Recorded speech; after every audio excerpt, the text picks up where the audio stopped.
Hi, it's Yvonne. I'd like to show you some loose watercolor painting today. I picked some wildflowers from our garden. We have a lovely sort of indigenous garden, and I've got some bulbinella as well as a greyish greeny foliage, and just going to do a loose little study with some explanation and then finishing it off with a charcoal pencil. I hope you enjoy it. Starting with the brushes that I normally use, I just love these Da Vinci mop brushes. The one is Raphael in the middle, and I'm going to be using the number 4 Raphael brush. Just really great brush, absorbs a lot of water and is wonderful to paint with. Then the pencils that I was showing is a sepia and charcoal Creacolor pencil, which I'll be using right at the end. I'm painting in my watercolor moleskin sketchbook, which is 250 gram.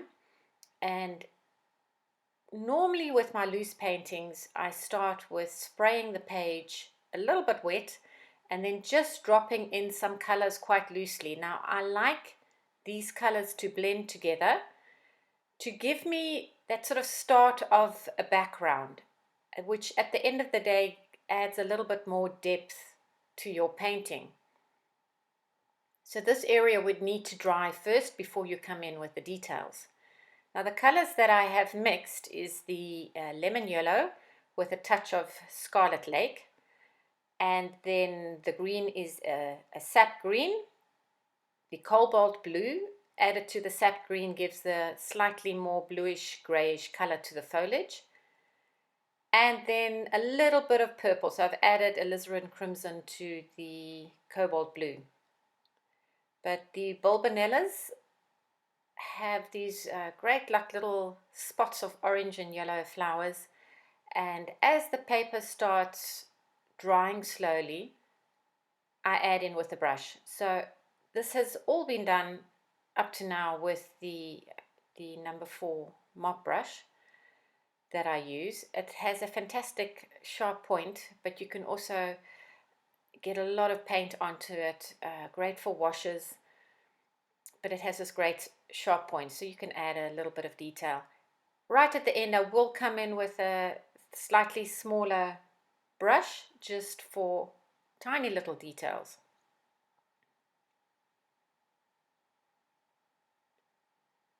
So there's no prior pencil drawing to this painting. I'm basically drawing with the brush and mopping up wherever I have slightly too much paint or where I feel something is not quite working. It's something you develop over time. When you just feel something isn't quite right, you can quickly dab it out as long as your page is still wet. So my page is still pretty wet here, and therefore you have a type of fuzzy look to your painting. This is what I am looking for. It gives the more loose feeling to the painting. Also added a little bit of burnt sienna there just to add to the stems of the bulbinella flower. And you can see I'm making my own arrangement here. I only have one flower that I picked from the garden, but I'm just adding a few more as I go along.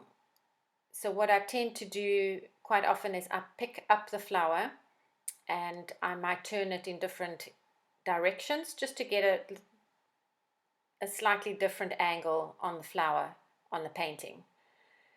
The purple flowers I also only have one of, but I am adding quite a few over here. And just wherever I feel the composition works, or as the composition works for me. I like the contrast of the purple and the yellow. They are complementary colors, so they tend to work quite well together. Lots of what really helps with loosening up a painting is splattering. I tend to do that quite often. A lot in the beginning stages to give that soft blended look, but then also at the slightly later stages just to give an overall almost a free wild type of look to the painting. another tip that really helps with loose painting is to hold your brush near the end. You'll see most of my brushes, in fact, I don't think I ever paint with holding the brush like I do a pencil, or even my pencil marks it's not held that tightly.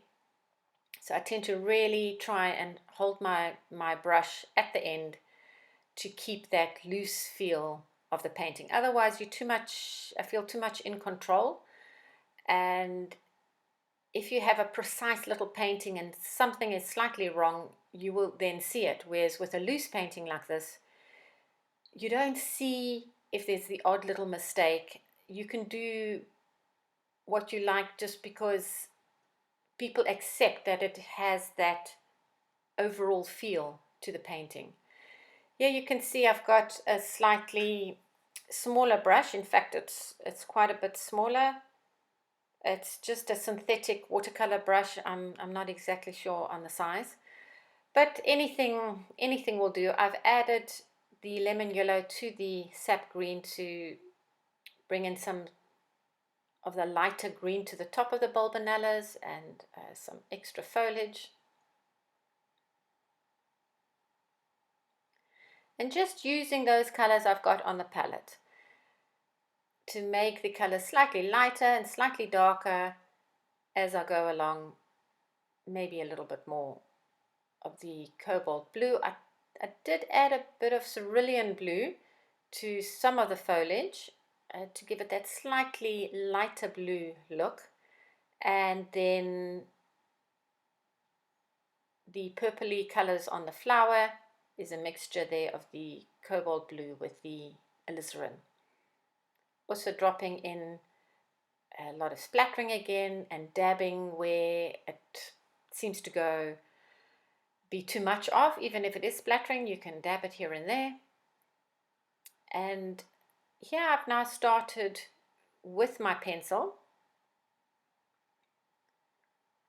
This one here is the sepia pencil. It says medium on the pencil, but it's a pretty dark pencil, and it just gives a really nice freedom. Also, don't worry about doing the precise petals or something around the flower. Just do it roughly and just go with the flow. See how it goes. What I like with the pencil is you have a mixture of the painted area and the area that has the charcoal in it. So the painted area of the foliage and the white of the page you can include into the foliage of your leaf or your little branches, whatever you're doing. And it just gives also a little bit more depth and loose feel to the painting. So you're not going around every single leaf or every single petal. That would make it far too stiff. I've decided that just need a little bit of the lemon yellow to the tips of the purple flower because they've got lemon in the middle, and then coming over with slightly darker lines with my charcoal pencil. I used the sepia and the charcoal color. The charcoal seems a little bit darker, and that is what I have added here right at the end.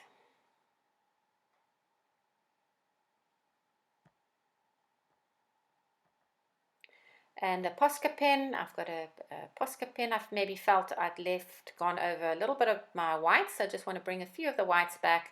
This is a acrylic pen and works well with watercolor. Remember, this isn't purest watercolor. It's a bit of a mixed media because I've added the pencil work as well. So you can add anything you like over here. And I don't have the exact size of this Posca pen, but it's not the very fine one, so it covers quite a lot of space at the same time. Yeah, so have fun and have fun experimenting and enjoy it.